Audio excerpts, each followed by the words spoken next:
প্রিয় ভাই বোনেরা, সুদ ঘুষ এগুলো আপনি কি জন্যে খান? সুদ ঘুষ হারাম এগুলো আপনি খান কাদেরকে ভালো রাখার জন্য? আপনার সন্তান, আপনার পরিবারকে ভালো রাখার জন্যই তো।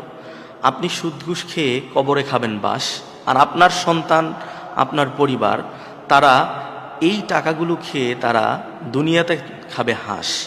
বিষয়টা তো এমনই। তাহলে আপনি কাদের জন্য এটা করছেন? অথচ আল্লাহ তাআলা পবিত্র কোরআনুল কারীমের মধ্যে বলছেন, আহাল্লাল্লাহুল বাইআ ওয়া হাররামার রিবা।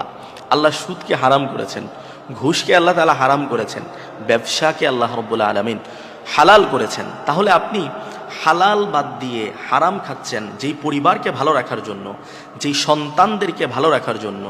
আপনি যখন কবরে চলে যাবেন, আপনি যখন আপনার চক্ষুটা বন্ধ হয়ে যাবে, এই যে টাকা, এই যে অর্থ, এই যে আপনি অবৈধভাবে মানুষের উপর জুলুম করে, অত্যাচার করে যে অর্থগুলো আপনি কামিয়েছেন, সেই অর্থগুলো কি কাজে আসবে প্রিয় ভাইরা? সেই অর্থগুলো দিয়ে কি হবে? কবরের জীবন কি আপনি পার করে দিতে পারবেন? কোনোভাবেই সম্ভব নয়।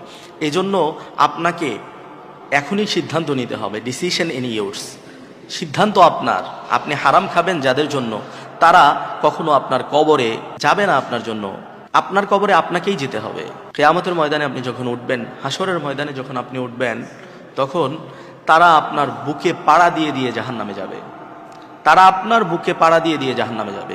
এজন্য প্রিয় ভাইয়েরা, আপনারা অবশ্যই অবশ্যই হারাম থেকে বেঁচে থাকুন। ইয়া আইয়ুহাল্লাযীনা আমানু কু আনফুসাকুম ওয়া আহলিকুম নারা।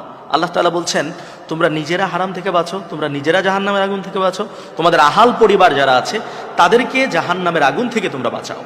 কিন্তু আপনি যা করছেন, আপনি নিজেও জাহান্নামী হচ্ছেন, আপনার পরিবার পরিজনদেরকে জাহান্নামী করছেন, এবং এই কষ্ট দুঃখ আপনার দিন দিন বেরিয়ে যাবে।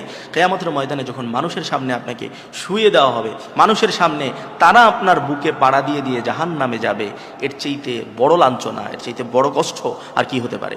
এজন্য আপনাদেরকে আহ্বান করছি, সুদ ঘুষ যাদের জন্য খাচ্ছেন তারা কখনোই আপনার কবরে যাবে না, তারা কখনোই আপনার আমল তারা কখনোই নিয়ে যাবে না।